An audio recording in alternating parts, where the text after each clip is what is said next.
பிரியமானவர்களே, இந்த பரிசுத்தமான நாளிலும் உங்கள் யாவரையும் அன்போடு நான் வாழ்த்துகிறேன். ஆண்டவர் நம்மை ஆசீர்வதிப்பாராக. ஆராதனைக்கு ஆரம்பமாக நாம் யாவரும் கண்களை மூடி ஆண்டவரை நோக்கி பார்ப்போம்.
கர்த்தரை துதிப்பதும் உன்னதமானவரே எமது நாமத்தை கீர்த்தனம் பண்ணுவதும் 10 நரம்பு வீணையினாலும் தரம்புருவினாலும் தியானத்தோடு வாசிக்கும் சுரமண்டலத்தினாலும் காலையிலே எமது கிருபையையும் இரவிலே எமது சத்தியத்தை அறிவிப்பதும் நலமாயிருக்கும். பரிசுத்தமுள்ள ஆண்டவரே, கடந்து போன நாட்கள் எல்லாவற்றிலும் எங்களை பாதுகாத்து நல்லதொரு புதிய மாதத்தை காணச் செய்து இந்த மாதத்தின் முதலாவது பரிசுத்தமான நாளையும் காண்பதற்கு எங்களுக்கு கொடுத்த உன்னதமான ஸ்லாக்கியத்திற்காக நன்றி சொல்லுகிறோம். தர்மியான வேளையிலும் எங்களுக்கு வேண்டிய பாதுகாப்பையும் கிருபையையும் தருவீராக. இந்த ஆராதனை வேளையில் உம்முடைய மகிமையை கண்டோம் என்று சொல்லத்தக்கதாக நீர் எங்கள் மத்தியிலே பெரிய காரியங்களை செய்யும். உள்ளத்தின் ஆழத்திலிருந்து உம்மை நோக்கி பார்த்து நன்றிகளை சொல்லவும் உம்மை ஆராதிக்கவும் எங்களுக்கு நல்ல பலனை தருவீராக. ஆராதனை முழுவதையும் நீரே பொறுப்படுத்தி வழிநடத்தி தாரும். இயேசு கிறிஸ்துவின் மூலமாக ஜெபிக்கிறோம் அன்பு நிறைந்த பிதாவே.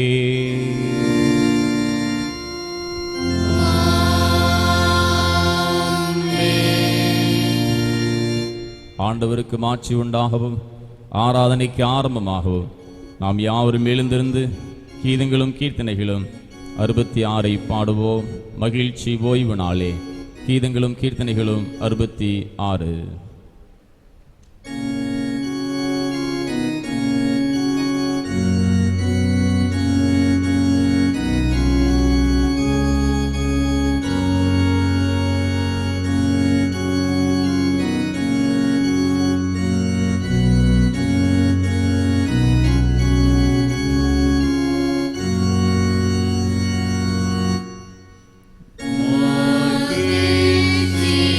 Oh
இந்த வண்ணமாக பிரார்த்தனை செய்வோமாக.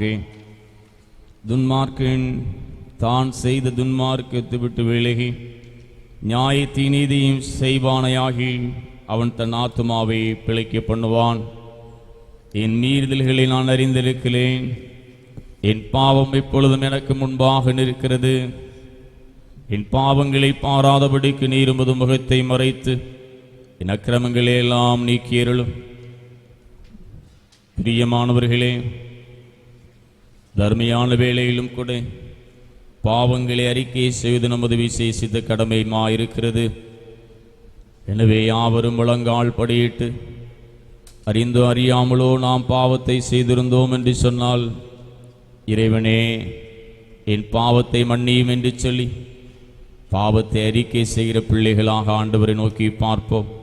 நாம் எல்லாரும் கண்களை மூடி, பாவம் செய்கிற ஆத்மா ஒன்றுக்கும் உதவாததினாலே, ஆண்டவரே உமக்கு விரோதமாக நான் ஏதாவது பாவத்தை செய்திருந்தால் இப்பொழுதே என்னை மன்னியும் என்று சொல்லி நாம் எல்லாரும் சேர்ந்து முழங்கால் படியிட்டு பாவி ஏற்றும் கவிமன்றாத்தை பரிந்து கேளையா என்கிற பாடலை யாவரும் சேர்ந்து பாவ அறிக்கையாக பாடுவோம்.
அறிக்கை செய்த நம்மை பாவங்களை எல்லாவற்றையும் மன்னித்து ஒரு புது பலனை கொடுத்தார் என்று சொல்லி, ஆண்டவர் பாவங்களை மன்னித்தார் என்று சொல்லி பாவ மன்னிப்பின் நிச்சயத்தை பெற்றுக்கொண்ட நாம் யாவரும் சேர்ந்து பாவக்கரை நீங்க என்னை முற்றிலுமாக சுத்தமுள்ள இரத்தத்துக்குள் தோய்த்ததினாலே என்கிற பாடலை யாவரும் பாவ மன்னிப்பின் நிச்சயத்தை பெற்ற பிள்ளைகளாக பாடுவோம்.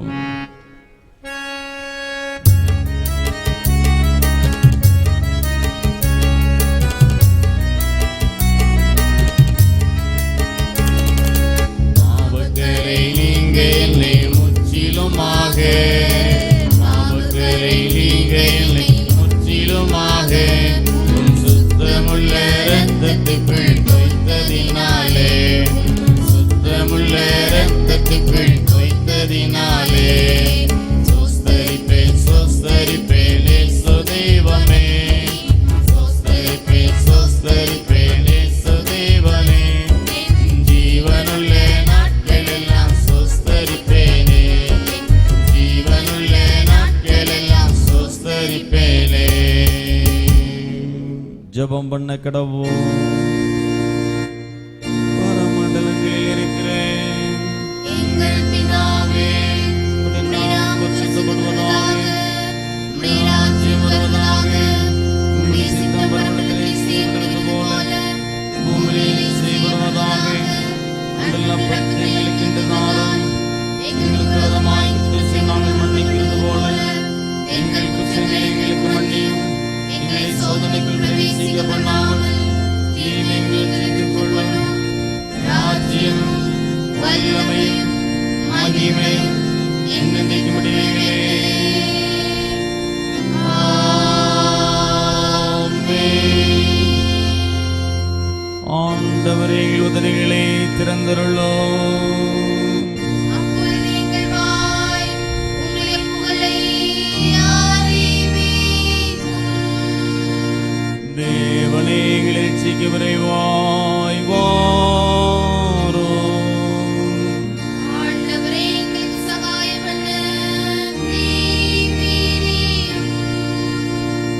பிதாவுக்கும் குமாரனுக்கும் பரிசுத்த ஆவிக்கும் மகிமை உண்டாவதாக.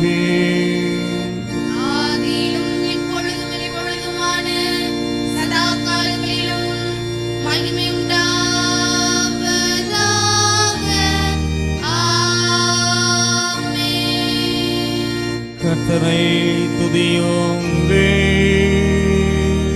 கர்த்தருடைய நாமம் துதிக்கப்படுவதாக.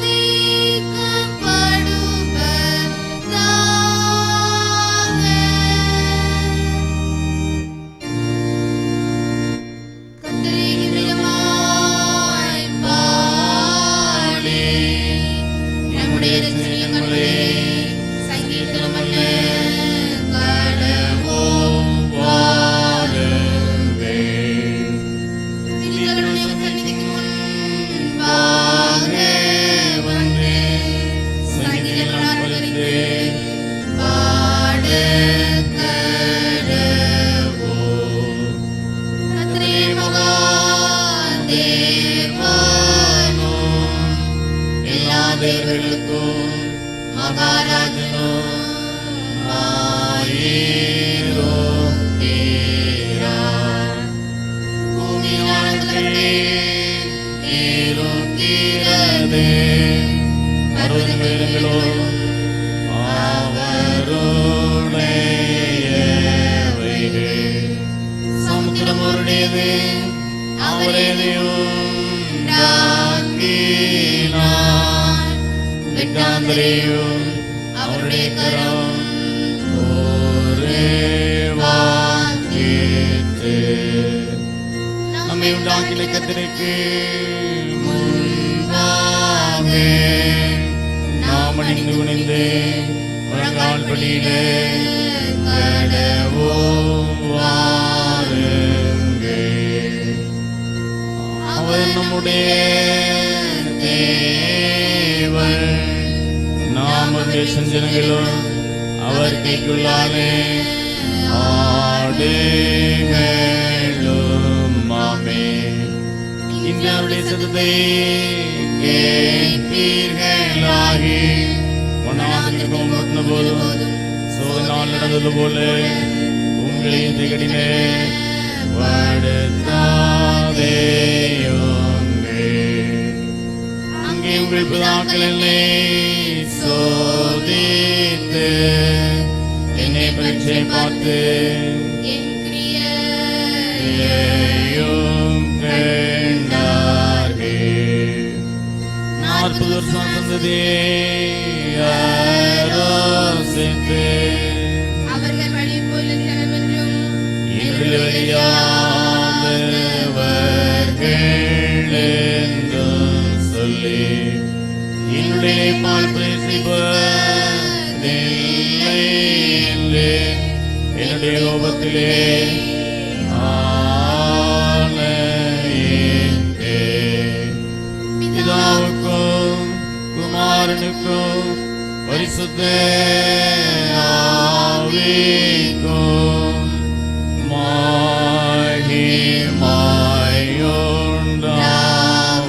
மகிமையுண்டாவதாக. ஆதியிலும் இப்பொழுதும் எப்பொழுதுமான சதா காலங்களிலும் மகிமையுண்டாவதாக.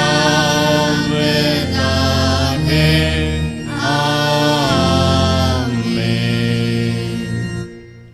மாறி மாறி வாசிக்க வேண்டிய சங்கீதம் 125. 125ஆம் சங்கீதம். கர்த்தரை நம்புகிறவர்கள் என்றென்றைக்கும் அசையாமல் நிலைத்திருக்கும் சீயோன் பர்வதத்தைப் போல் இருப்பார்கள். பர்வதங்கள் எருசலேமை சுற்றிலும் இருக்குமா போல் கர்த்தர் இது முதல் என்றென்றைக்கும் தம்முடைய ஜனத்தை சுற்றிலும் இருக்கிறார். நீதிமான்கள் அநியாயத்திற்கு தங்கள் கைகளை நீட்டாதபடிக்கு ஆகாயத்தின் கொடுங்கோல் நீதிமானுடைய சுதந்திரத்தின் மேல் நிலைத்திராது. கர்த்தாவே, நல்லவர்களுக்கும் இருதயத்தில் செம்மையானவர்களுக்கும் நன்மை செய்யும். யாவரும் இணைந்து வாசிப்போம். தங்கள் கோணலான வழிகளுக்கு சாய்கிறவர்களை கர்த்தர் அக்கிரமக்காரோடு போக பண்ணுவார். இஸ்ரவேலுக்கோ சமாதானம் உண்டு.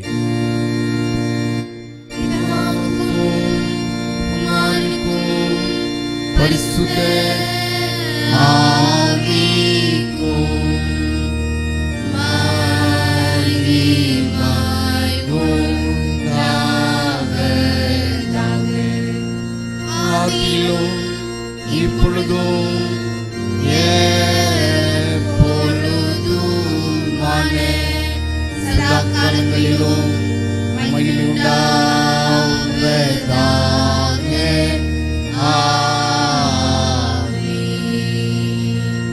வாசிக்க வேண்டிய திருமறை பகுதி பரிசுத்த லூக்கா என்பவர்களின் சுவிசேஷம் 9ஆம் அதிகாரம் 23ஆம் வசனம் முதல் 27ஆம் வசனம் முடிய. லூக்கா 9ஆம் அதிகாரம் 23ஆம் வசனம் முதல். பின்பு அவர் எல்லாரையும் நோக்கி, ஒருவன் என் பின்னே வர விரும்பினால் அவன் தன்னைத்தான் வெறுத்து தன் சிலுவையை அனுதினமும் எடுத்துக்கொண்டு என்னை பின்பற்ற கடவன். தன் ஜீவனை ரட்சிக்க விரும்புகிறவன் அதை இழந்து போவான். என் நிமித்தமாக தன் ஜீவனை இழந்து போகிறவன் அதை ரட்சித்துக் கொள்வான். மனுஷன் உலகம் முழுவதையும் ஆதாயப்படுத்தி கொண்டாலும் தன்னை தான் கெடுத்து நஷ்டப்படுத்தினால் அவனுக்கு லாபம் என்ன? என்னை குறித்தும் என் வார்த்தைகளை குறித்தும் எவன் வெட்கப்படுகிறானோ அவனை குறித்து மனுஷகுமாரனும் தம்முடைய மகிமையோடு பிதாவின் மகிமையோடும் பரிசுத்த தூதர்களின் மகிமையோடும் வரும்போது வெட்கப்படுவார்.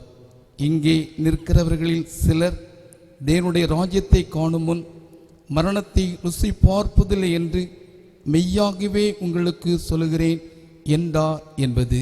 வாசிக்க வேண்டிய வேத பாடம் வாசித்தாயிற்று. நாம் யாவரும் எழுந்திருந்து நம்முடைய விசுவாச பிரமாணத்தை நாம் யாவரும் சேர்ந்து ஏறெடுப்போம். வானத்தையும் பூமியையும் படைத்த சர்வவல்லமையுள்ள பிதாவாகிய தேவனை விசுவாசிக்கிறேன். அவருடைய ஒரே குமாரனாகிய நம்முடைய நாதர் இயேசு கிறிஸ்துவை விசுவாசிக்கிறேன். அவர் பரிசுத்த ஆவியினாலே கன்னியாயிலிருந்து பிறந்தார். பொன்னியின் பிலாத்துவின் காலத்தில் சிலுவையில் அறையுண்டு மரித்து அடக்கம் பண்ணப்பட்டு பாதாளத்தில் இறங்கினார். 3ஆம் நாள் மரித்து எழுந்திருளினார். சர்வவல்லமையுள்ள பிதாவாகிய தேவனை வாசிக்கிறார். அவரிடத்தில் உள்ளோரையும் வருவார். பரிசுத்த ஆவியை விசுவாசிக்கிறேன். பொதுவாய் பரிசுத்த சபையும் பரிசுத்த ஐக்கியம் பாவ மன்னிப்பும் சரீர உயிர்த்தெழுதலும் நித்திய ஜீவனும் விசுவாசிக்கிறேன்.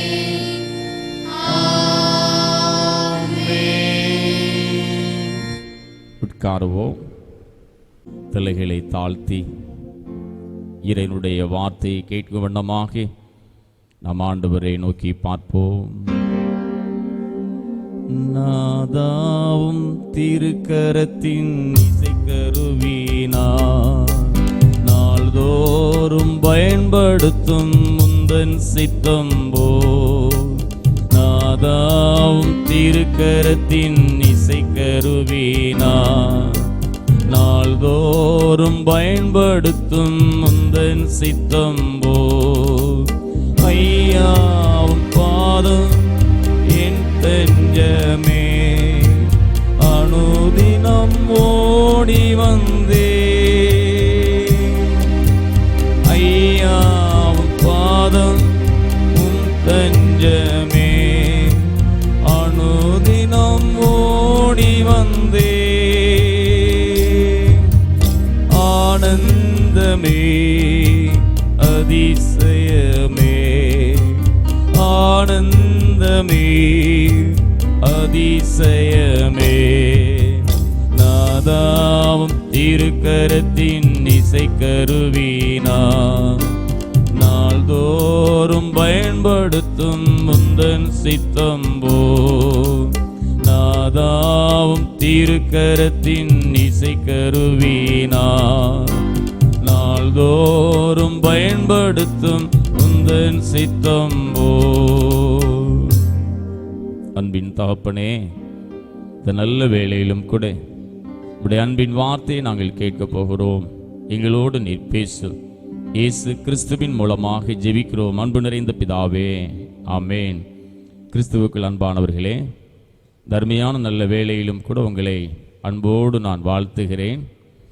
கடந்து போன வாரம் முழுவதும் கண்ணின் மணியைப் போல ஆண்டவர் நம்மை பாதுகாத்து எல்லா விதமான கிருபைகளை நமக்கு கொடுத்து இந்த கொள்ளை நோயின் காலத்திலும் நம்மை பாதுகாத்து வழிநடத்தின தயவுக்காக ஆண்டவருக்கு நாம் நன்றி சொல்ல நாம் கடமைப்பட்டிருக்கிறோம்.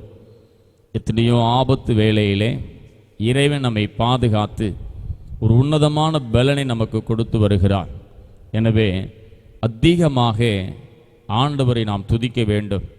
இந்த நாட்களிலும் கூட நம் ஆண்டவரை துதிக்க துதிக்க புதிய பலன் உண்டாகும். இந்த வாரத்திலும் நான் சிந்தனைக்காக எடுத்துக்கொண்டுள்ள ஒரு தலைப்பு, விழித்திருங்கள். என் அன்பு பிள்ளைகளே, காலம் கடைசியாகிவிட்டது. நீங்கள் விழித்திருங்கள். விழித்திருந்து எல்லாவற்றிலும் நீங்கள் ஒரு ஜாக்கிரதை உள்ள ஒரு பிள்ளைகளாக இருங்கள் என்று தர்மியான வாரத்தில் நாம் சிந்திக்க அழைக்கப்பட்டிருக்கிறோம். எபேசியர் 5ஆம் அதிகாரம் 14ஆம் வசனத்தை நான் வாசிக்கிறேன். எபேசியர் 5:14, ஆதலால் தூங்குகிற நீ விழித்து மரித்தோரை விட்டு எழுந்திரு, அப்பொழுது கிறிஸ்து உன்னை பிரகாசிப்பிப்பார் என்று சொல்லியிருக்கிறார். ஒரு அருமையான ஒரு வசனம். ஆதலால் தூங்குகிற நீ விழித்து மரித்தோரை விட்டு எழுந்திரு, அப்பொழுது கிறிஸ்து உன்னை பிரகாசிப்பார் என்று சொல்லியிருக்கிறா எழுதப்பட்டிருக்கிறது. இந்த வேளையிலும் கூட ஆண்டவரே, உம்முடைய வருகையிலே நான் பங்கு பெற வேண்டும் என்கிற ஒரு சிந்தனையோடு நான் வாழ்ந்து கொண்டிருக்கிறேனா என்கிற ஒரு சிந்தனை நமக்கு வேண்டும். ஆண்டவரின் வருகையிலே அவரோடு பங்கு பெற நீங்கள் விழித்திருக்க வேண்டும் என்று சொல்லி இறைவன் இந்த நாட்களிலும் கூட நம்மை பார்த்து சொல்லுகிறார். பாவ வாழ்க்கையிலே நாம் அமிழ்ந்து அமிழ்ந்து கிடந்தோம் என்று சொன்னால் அழிவு நமக்கு உண்டு என்பதை நாம் புரிந்து கொள்ள வேண்டும். இன்றைய உலகத்திலே எத்தனையோ பாவமான வாழ்க்கைகள், எத்தனையோ ஒரு பயங்கரமான ஒரு சூழலிலே நாம் வாழ்ந்து கொண்டிருக்கிறோம். இந்த வேளையிலே என் அன்பு பிள்ளைகளை நீங்கள் விழித்திருங்கள். இயேசு கிறிஸ்துவின் முதலாம் வருகைக்காக அநேகர் ஆயத்தம் செய்தார்கள். நாம் எல்லாருக்கும் தெரியும். சகரியா, எலிசபெத், யோசேப்பு, மரியாள், சிமியோன், அநேகர் அதற்குரிய ஆயத்தங்களை செய்கிற பிள்ளைகளாக இருந்தார்கள். ஆனால் இந்த நாட்களிலும் கூட அவருடைய 2ஆம் வருகைக்காக நாம் என்னென்ன ஆயத்தங்களை செய்து கொண்டிருக்கிறோம் என்ற ஒரு நல்ல ஒரு சிந்தனை இந்த நாட்களிலே நாம் சிந்திக்க அழைக்கப்பட்டிருக்கிறோம். ஆண்டவரே, நீர் வரும் பொழுது நான் உம்மோடு வருவதற்கு நான் பரிசுத்தமாக இருக்கிறேனா என்கிற ஒரு சிந்தனை நமக்கு கட்டாயம் இருக்க வேண்டும். முதலாவதாக நம்முடைய வழியை நாம் சீர்படுத்த வேண்டும் என்று சொல்லி இறைவன் நம்மை பார்த்து சொல்லுகிறார். என் அன்பு பிள்ளையே, உன்னுடைய வழியை நீ சீர்படுத்து. அதுதான் முக்கியமான ஒன்று. நீ அதை சரியாக செய்யும் பொழுது நீ என்னோடு இருப்பாய். இந்த உலகத்தில் எந்த தீங்கும் உன்னை அணுகாது. ஒவ்வொரு மனிதனும் நான் என் பாதையில் நடந்து வருகிறேன் என்று வழியை சீர்படுத்துவது விழித்திருப்பதற்கு சமம் என்பதை நாம் உணர்ந்து கொள்ள வேண்டும். நாம் விழித்திருப்பதற்கு சமம். ஒவ்வொரு மனிதனும் நான் எந்த பாதையிலே நடந்து வருகிறேன், அந்த பாதை நலமானதா இல்லை அந்த பாதை மரணத்திற்கு ஏதுவாக போய்கொண்டிருக்கிறதா என்பதை சிந்தித்தோம் என்று சொன்னால் நாம் ஒவ்வொருவரும் விழித்திருக்கிறோம் என்கிற ஒரு அர்த்தத்திலே வாழ்ந்து கொண்டிருக்கிறோம். எரேமியா 7ஆம் அதிகாரம் 3ஆம் வசனத்தை வாசிக்கும் பொழுது, எரேமியா 7:3, இஸ்ரவேலின் தேவனாகிய சேனைகளின் கர்த்தர் சொல்லுகிறார், உங்கள் வழிகளையும் உங்கள் கிரியைகளையும் சீர்படுத்துங்கள், அப்பொழுது உங்களை இந்த ஸ்தலத்திலே நான் குடியிருக்க பண்ணுவேன். நம்மை நாம் சீர்படுத்த வேண்டும் என்று சொல்லி இந்த வாரத்திலே ஆண்டவர் நமக்கு நல்ல ஒரு ஆலோசனை சொல்லுகிறார். இஸ்ரவேல் மக்களை பார்க்கும் பொழுது அவர்கள் சென்ற வழி மிகவும் ஒரு பாவம் நிறைந்ததாக இருந்தது. இஸ்ரவேல் மக்கள் பாவ வாழ்க்கையிலே அநேக காரியங்களில் ஈடுபட்டார்கள். இவர் பாபிலோனிய மன்னனால் எருசலேமுக்கும் திருக்கோயிலுக்கும் அழிவுற்றதையும் யூதா அரசனும், முக்கியமாக நாம் பார்க்கும் பொழுது இந்த எரேமியா தீர்க்கதரிசியை பார்க்கும் பொழுது இந்த வார்த்தையை அவர் அழகாக சொல்லுகிறார். இஸ்ரவேலின் தேவனாகிய சேனைகளின் கர்த்தர் சொல்லுகிறார், உங்கள் வழிகளையும் உங்கள் கிரியைகளையும் சீர்படுத்துங்கள். ஏன் இந்த வார்த்தையை இவர் சொல்லுகிறார் என்று சொன்னால், எரேமியா தீர்க்கதரிசியை பற்றி நீங்கள் நல்லா வாசித்து பார்த்தீங்கன்னா, கிறிஸ்துவுக்கு முன்பு 7ஆம் நூற்றாண்டை பின்பகுதியும் 6ஆம் நூற்றாண்டிலும் முற்பகுதியிலும் அவர் வாழ்ந்தவராக இருக்கிறார். இந்த காலத்திலே பாபிலோனிய மன்னனால் எருசலேமுக்கும் திருக்கோயிலுக்கும் அழிவுற்றதையும் யூதா அரசனும் நாட்டினரும் நாடு கடத்தப்பட்டதையும் தன் கண்களாலே அவர் கண்டு பாபிலோனிய அடிமைத்தனத்தினின்று மீள விரும்புவதையும் நாடு புத்துயிர் பெற விரும்புவதையும் அவர் முன்னறிவிப்பதுதான் இந்த இடத்திலே சொல்லப்பட்டிருக்கிறது. இதை வாசிக்கும் பொழுது அவர் இஸ்ரவேலின் வழிகளில் உள்ள ஒரு பாவ வாழ்க்கையை சுட்டி காட்டுகிறார். இஸ்ரவேல் மக்கள் என்ன பாவங்களிலே இருந்தார்கள் என்பதை அவர் சுட்டி காட்டுகிறார். எரேமியா 7ஆம் அதிகாரம் 5, 6, 7 வசனங்களை வாசிக்கும் பொழுது எரேமியா 7, 5, 6, 7 நீங்கள் உங்கள் வழிகளையும் உங்கள் கிரியைகளையும் நன்றாய் சீர்படுத்தி நீங்கள் மனுஷனுக்கும் உள்ள வழக்கை நியாயம் தீர்த்து 6ஆம் வசனத்தில் சொல்லப்பட்டிருக்கிறது, பரதேசியையும் திக்கற்றவர்களையும் விதவைகளையும் ஒடுக்காமலும் குற்றமில்லாத இரத்தத்தை இந்த ஸ்தலத்திலே சிந்தாமலும் உங்களுக்கு கேடுண்டாக அந்நிய தேவர்களை பின்பற்றாமலும் இருப்பீர்களே ஆகில். 7ஆம் வசனம் சொல்லுகிறது, அப்பொழுது நான் உங்கள் பிதாக்களுக்கு கொடுக்கிற தேசமாகிய இந்த ஸ்தலத்திலே உங்களை சதா காலமும் குடியிருக்க பண்ணுவேன். உங்களை சீர்படுத்துங்கள். அப்படி சீர்படுத்தும் பொழுது நான் உங்களை இந்த ஸ்தலத்திலே சிறப்பான முறையிலே குடியிருக்க பண்ணுவேன். இஸ்ரவேல் ஜனங்கள் போட்டிகளும் பொறாமைகளும் வழக்குகளும் எளியவர்களை ஒடுக்குவதிலும் தீவிரமாக இருந்தார்கள். தேவனுக்கேற்ற காரியத்திலே விழிப்பாய் இல்லாததினாலே அவர்கள் அடிமைகளாக சென்றார்கள் என்று சொல்லிதான் வேதம் கூறுகிறது. எனவேதான் எரேமியா தீர்க்கதரிசி மூலமாக கர்த்தர் உங்களுடைய வழிகளை சீர்படுத்துங்கள் என்று அவர் சொல்வதை பார்க்கிறோம். அந்த நாட்களிலும் கூட விழித்திருங்கள் என்று ஒரு அருமையான ஒரு காரியத்தை சொல்லிவிட்டு இறைவன் சொல்லுகிறார், உடைய வழிகளை சீர்படுத்துங்கள். எந்த பாதையிலே நீங்கள் நடந்து கொண்டிருக்கிறீர்கள் என்பதை சிந்தித்து உங்களுடைய வழிகளை நீங்கள் சீர்படுத்துங்கள். இந்த காரியத்திலே நாம் சரியாக இருந்தோம் என்று சொன்னால் அநேக ஆசீர்வாதங்கள் உண்டு, அநேக நன்மைகள் உண்டு. அதை சரியாக சீர்படுத்தி ஆண்டவரை நோக்கி பார்க்கும் பொழுது ஒரு உன்னத பலன் உண்டு என்பதை நாம் புரிந்து கொள்ள வேண்டும். இரண்டாவதாக, பிழை இல்லாதவர்களாக ஒவ்வொரு நாளும் நீங்கள் இருங்கள் என்று இறைவன் நமக்கு ஒரு புத்தி சொல்லுகிறார். பிழை இல்லாதவர்களாக இருங்கள். இது விழித்திருப்பதற்கு ஒரு சமமாக இருக்கிறது. பிழையற்றவர்களாக இருங்கள். ஒரு மனிதனை பற்றி அவர்களோடு இருப்பவர்களிடத்தில் நாம் கேட்டோம் என்று சொன்னால் மிகவும் தெளிவாக சொல்லுவார்கள். 1000ல் 1 அவரை போல நல்லவரை பார்க்க முடியாது என்று சொல்லுவார்கள். அந்த 1000ல் 1 நாம் இருக்கும்படியாக பிழையற்றவர்களாக நாம் இருக்க வேண்டும். ஒரு பிழையற்றவர்களாக இருக்கும் பொழுது அது ஆண்டவருக்கு ஒரு பிரியமானதாக காணப்படுகிறது. அப்போஸ்தலனாகிய பேதுரு எழுதிய 2ஆம் நிருபம் 3, 12, 13, 14 வசனத்தை நாம் வாசித்து பார்ப்போம் என்று சொன்னால், பேதுரு எழுதின 2ஆம் நிருபம் 3ஆம் அதிகாரம் 12, 13, 14 வசனத்திலே, தேவனுடைய நாள் சீக்கிரமாய் வரும்படிக்கு மிகுந்த ஆவலோடை காத்திருங்கள். அந்த நாளில் வானங்கள் வெந்து அழிந்து பூதங்கள் எரிந்து உருகிப்போம். அவருடைய வார்த்தைகளின்படியே நீதி வாசமாயிருக்கும். புதிய வானங்களும் புதிய பூமியும் உண்டாயிருக்கும் என்று நாம் காத்திருக்கிறோம். 14 வசனம் சொல்லுகிறது, ஆகையால் பிரியமானவர்களே, இவைகள் வர காத்திருக்கிற நீங்கள் கரையற்றவர்களும் பிழையில்லாதவர்களுமாய் சமாதானத்தோடே அவர் சந்ததியில் காணப்படும்படி ஜாக்கிரதையாக இருங்கள். தெளிவாக பேதுரு எழுதின நிருபத்தில் எழுதப்பட்டிருக்கிறது. அப்போஸ்தலனாகிய யாக்கோபு சொல்வதை பார்க்கும் பொழுது அதுவும் அழகாக சொல்லப்பட்டிருக்கிறது. யாக்கோபு 1:26, 27 உங்களில் ஒருவன் தன் நாவை அடக்காமல் தன் இருதயத்தை வஞ்சித்து தன்னை தேவ பக்தி உள்ளவன் என்று எண்ணினால் அவனுடைய தேவ பக்தி வீணாயிருக்கும் என்று சொல்லி எழுதப்பட்டிருக்கிறது. நாம் பிழை இல்லாதவர்களாக இருக்க வேண்டும்.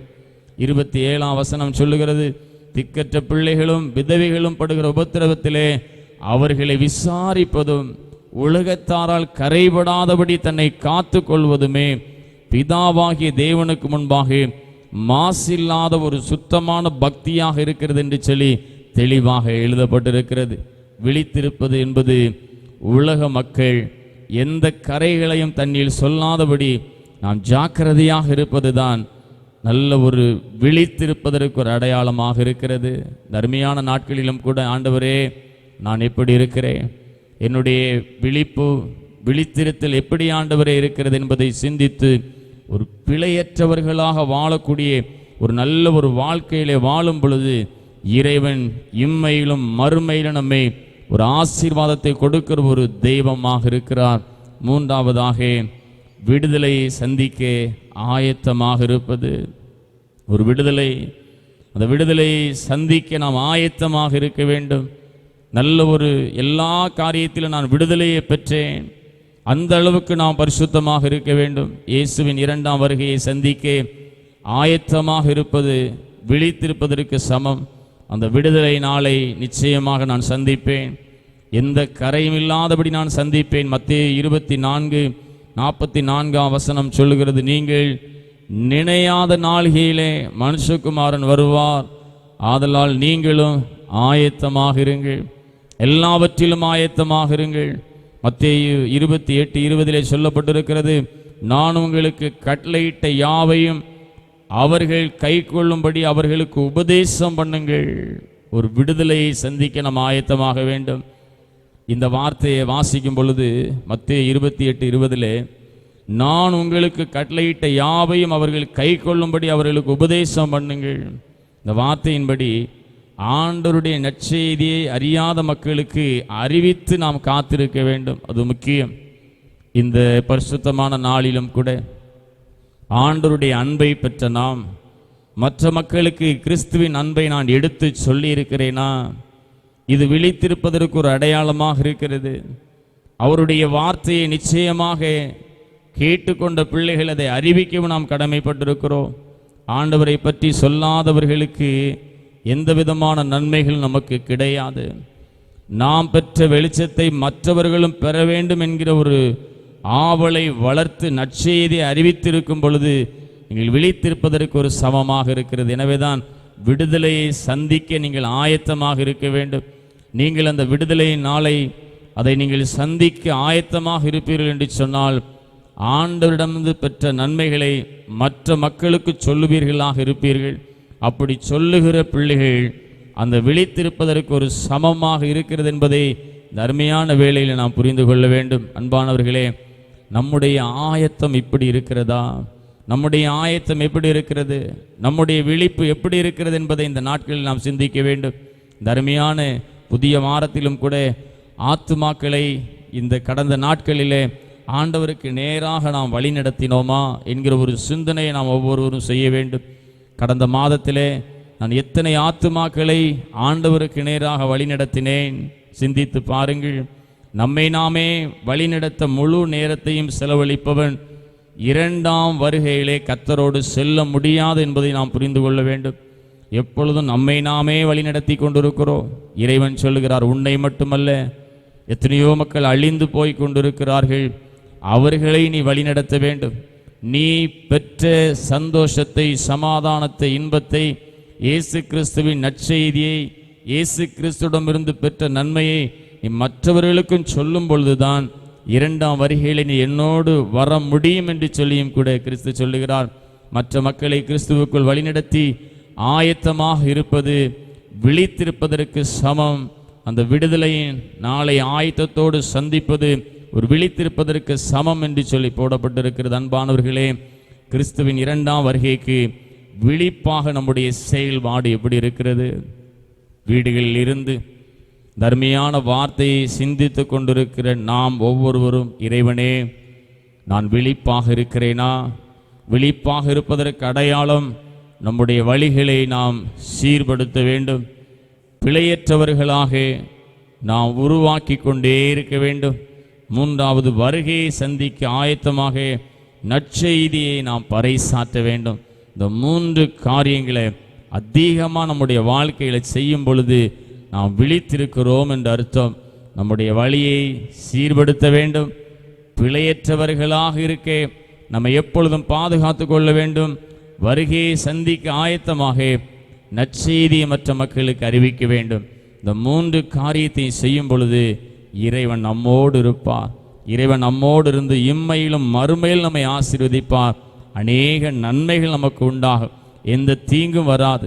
இந்த கொடிய காலத்திலும் இந்த கொடிய கொள்ளை நோய்களுக்கும் இறைவன் நம்மை விலக்கி ரட்சிப்பார். அவர் நம்முடைய வலது வாசத்தில் இருப்பார். அவர் நம்முடைய வலது பாசத்திலிருந்து நமக்கு செய்யக்கூடிய காரியங்கள் ஒவ்வொன்றும் அதிசயமாக அற்புதமாக இருக்கும். எனவே இறைவனே, தர்மியான உலகத்தில் வாழ்ந்து கொண்டிருக்கிற நான் என்னுடைய வழியை நான் சீர்படுத்துவேன். பிழையற்ற மனுஷியா வாழுவேன். இரண்டாம் வருகைக்கு ஆயத்தமாக நான் உம்மிடத்திலிருந்து பெற்ற நன்மையை மற்ற மக்களுக்கும் சொல்லுவேன் என்று சொல்லி ஒரு பொருத்தனைகளை செய்யுங்கள். இறைவன் நம்மை ஆசீர்வதிப்பாராக. ஆமென். ஆண்டவருடைய வார்த்தையை கேட்ட நாம் ஆண்டவரிடத்திலிருந்து ஆசீர்வாதத்தை பெற்றுக்கொள்ளும் வண்ணமாக கண்களை மூடி இறைவனை நோக்கி பார்ப்போம். அன்பே, கல்வாரி அன்பே, உம்மை பார்க்கையிலே என் உள்ளம் உடையுதப்பா. அன்பே, கல்வாரி அன்பே, உம்மை பார்க்கையிலே என் உள்ளம் உடையுதப்பா. அணைக்கும் கரங்களிலே ஆணிகளா சுவாமி, அணைக்கும் கரங்களிலே ஆணிகளா சுவாமி, நினைத்து பார்க்கையிலே என் நெஞ்சம் உருகுதையா. நினைத்து பார்க்கையிலே என் நெஞ்சம் உருகுதையா. அன்பே, கல்வாரி அன்பே, உம்மை பார்க்கையிலே என் உள்ளம் உடையுதப்பா. அன்பின் தகப்பனே, தர்மியான புதிய வாரத்திற்காக நன்றி சொல்லுகிறோம். தர்மியான நாளிலும் தூங்குகிறே நீ விழித்து மரித்தோரை விட்டு எழுந்திரு, அப்பொழுது கிறிஸ்து உன்னை பிரகாசிப்பார் என்று சொல்லியிருக்கிறார் என்கிற வார்த்தையின் பிரகாரமாக விழித்திருங்கள் என்று சொன்னீரே. ஆண்டவரே, நாங்களும் இந்த வாரத்திலே விழிப்பாயிருந்து எங்களுடைய வழிகளை சீர்படுத்தி பிழையற்றவர்களாக இருந்து உலகத்தின் நற்செய்தியை நீர் எங்களுக்கு கொடுத்த நன்மையான காரியத்தை நாங்கள் பெற்றுக்கொண்டதை மற்ற மக்களுக்கும் அறிவித்து விழித்திருக்கக்கூடிய நல்ல ஒரு பலனை எங்களுக்கு கொடுத்து ஆசீர்வதிப்பீராக. இந்த வார்த்தையை கேட்ட நாங்கள் முழுவதுமாக எங்களை ஒப்பு கொடுக்கிறோம். ஆண்டவரே, எங்களுடைய வழிகளை சீர்தூக்கி பார்க்கிறோம். பிழையற்றவர்களாக இருக்க வேண்டும் என்கிற ஒரு சிந்தனை ஆண்டவரே, அப்படியே நாங்கள் இருந்து உம்முடைய அன்பை அநேக மக்களுக்கு எடுத்துச் சொல்லுகிறேன். ஒரு உன்னதமான பாக்கியத்தை கொடுத்து நல்ல ஆசீர்வாதங்களை கொடுக்கும்படியாக நான் செபிக்கிறேன். ஆண்டவரே, இந்த ஆராதனையிலே கலந்து கொண்டிருக்கிறேன் ஒவ்வொரு உள்ளங்களையும் நீர் ஆசீர்வதியும். வீடுகளில் இருந்து நாங்கள் உம்மை நோக்கி பார்த்து கொண்டிருக்கிறோம். எங்களை பலப்படுத்துவீராக. ஒவ்வொருடைய சிரசின் மீது உங்கள் கரத்தை நீர் வைப்பீராக. பிள்ளைகளுக்கு வேண்டிய நன்மைகளை கொடும். எந்த வியாதியும் அன்பானவர்களை ஆளுகை செய்யாதபடி நீர் காத்து கொள்ளும். நல்ல தீர்க்காயலை கொடும். மகிமை கணம் அவருடைய சிரசின் மீது இப்பொழுது உண்டாக்கப்படுவதாக. ஒவ்வொருவரும் சந்தோஷத்தோடு சமாதானத்தோடு வாழத்தக்கதான நல்ல ஒரு சூழலை நீர் கொடுக்கும்படியாக நான் செபிக்கிறேன். ஒவ்வொருவரும் வாழும் வீட்டை ஆளுகை செய்யும். வீட்டை சுற்றிலும் வேலியடையும். ஆண்டவரே, ஒவ்வொரு வீட்டின் நிலை கால்களிலே உம்முடைய இரத்தத்தை பூசுகிறோம். ஆண்டவரே, ஒவ்வொரு வீடுகளிலும் உம்முடைய இரத்தத்தை நாங்கள் தெளிக்கிறோம். ஆண்டவரே, ஒவ்வொரு வீட்டில் உள்ள ஒவ்வொருடைய நெற்றியிலும் உம்முடைய நாமம் தரிக்கப்படட்டும். பொல்லாத கொள்ளை நோய்கள் யாரையும் தாக்காதபடி நீர் காத்து கொள்ளுவீராக. இனி எந்த விதமான பலவீனங்கள் சோர்வுகள் வராதபடி கண்ணீர் மணியை போல பாதுகாத்து கொள்ளும். விசேஷமாக விழித்திருங்கள் என்று சொன்னது போல நாங்கள் விழிப்பாயிருந்து எங்களுடைய வழிகளை சீர்படுத்தி பிழையற்றவர்களாக இருந்து உம்மை நோக்கி பார்க்க எங்களுக்கு எல்லா பலனையும் தாரும். எங்கு வெளியே சென்றாலும் எங்களை காத்து கொள்ளும். உம்முடைய சமூகம் எங்களுக்கு முன் செல்லட்டும். உம்முடைய மகிமை பின்னாலே சென்று ஆண்டவரே எங்களை பாதுகாக்கும்படியாக எங்களை ஆசீர்வதிப்பீராக. வாகனத்தில் செல்லும் பொழுதும் நடந்து செல்லும் பொழுதும் உம்முடைய சமூகம் முன் செல்லட்டும் ஆண்டவரே. பாதுகாப்பாக எங்களை வைத்து கண்ணின் மணியைப் போல ஒவ்வொரு நிமிஷமும் ஆண்டவரை நீர் காத்து வழிநடத்தும்படியா நான் ஜெபிக்கிறேன். இந்த ஜெபத்திலே அருமையான பிள்ளைகள் என்ன வேண்டிக் கொள்ளுகிறார்களோ அந்த வேண்டுதல் எல்லாம் இப்பொழுது ஆண்டவரே நீர் கேட்டு பிள்ளைகளுக்கு ஆமென்றும் ஆமேன் என்றும் பல மடங்காக அவர்கள் நினைப்பதை காட்டிலும் அதிகமாக கொடுத்தவர்களை சந்தோஷப்படுத்துவீராக. பலவீனத்தோடு வீடுகளில் இருந்தால் இப்பொழுது அவர்களை தொடுவீராக. ஒரு உன்னதமான சுகத்தின் ஆவியை நீர் கொடுப்பீராக ஆண்டவரே. கொள்ளை நோய்க்காக நாங்கள் வேண்டிக் கொள்ளுகிறோம். எத்தனையோ பயங்கரமான சூழல், நாளுக்கு நாள் தொற்று பெருகி கொண்டே இருக்கிறது ஆண்டவரே. உம்முடைய இரக்கம் எங்களுக்கு வேண்டும், உம்முடைய அரவணைப்பு எங்களுக்கு வேண்டும். நீர்தான் எங்களுக்கு துணை ஆண்டவரே. எங்களுடைய தேசம், உலகத்தின் மக்கள் அனைவரையும் நீர் காத்து வழிநடத்தும்படியாக நான் செபிக்கிறேன். உம்முடைய இரக்கம் பெரிதாக இருக்கட்டும். நாங்கள் செய்கிற பாவங்கள் எல்லாவற்றையும் மன்னித்து ஒரு உன்னதமான பலனை கொடுப்பீராக. உம்முடைய இரக்கம் இந்த தேசத்தின் மக்களுக்கும் உலகத்தின் மக்களுக்கும் உண்டாவதாக என்று சொல்லி ஜெபிக்கிறேன் ஆண்டவரே. இந்த வாரம் ஆசீர்வாதமாக இருக்கட்டும் ஆண்டவரே. நீரே எங்களை காத்துக்கொள்ளும் வழி நடத்தும். இயேசு கிறிஸ்துவின் மூலமாக ஜெபிக்கிறோம் அன்பு நிறைந்த பிதாவே.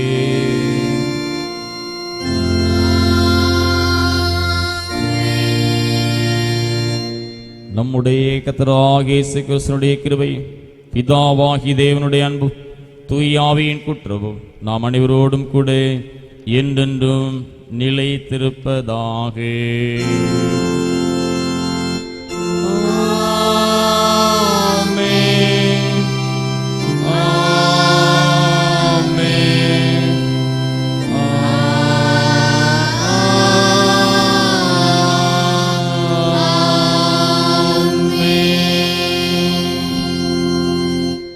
பாடலாக நாம் யாவரும் எழுந்திருந்து கீதங்களும் கீர்த்தனைகள் 39 பாடுவோம். வந்து நல்வரம் தந்து அனுப்பும் ஐயா. கீதங்களும் கீர்த்தனைகள் 39வது பாடல்.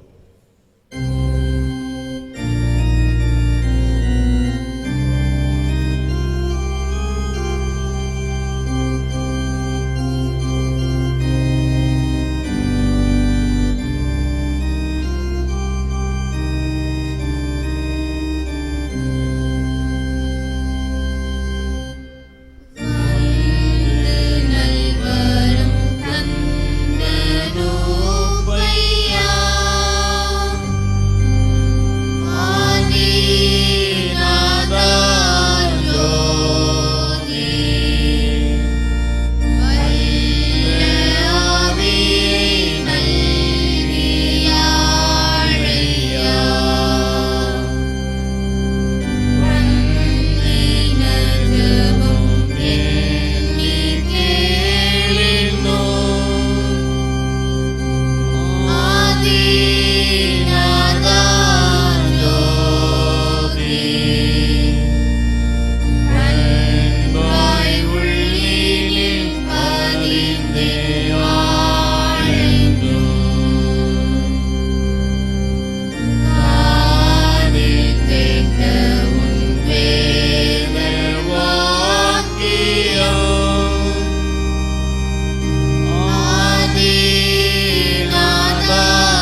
தகப்பனே, இந்த ஆராதனை வேளைக்காக நன்றி சொல்லுகிறோம்.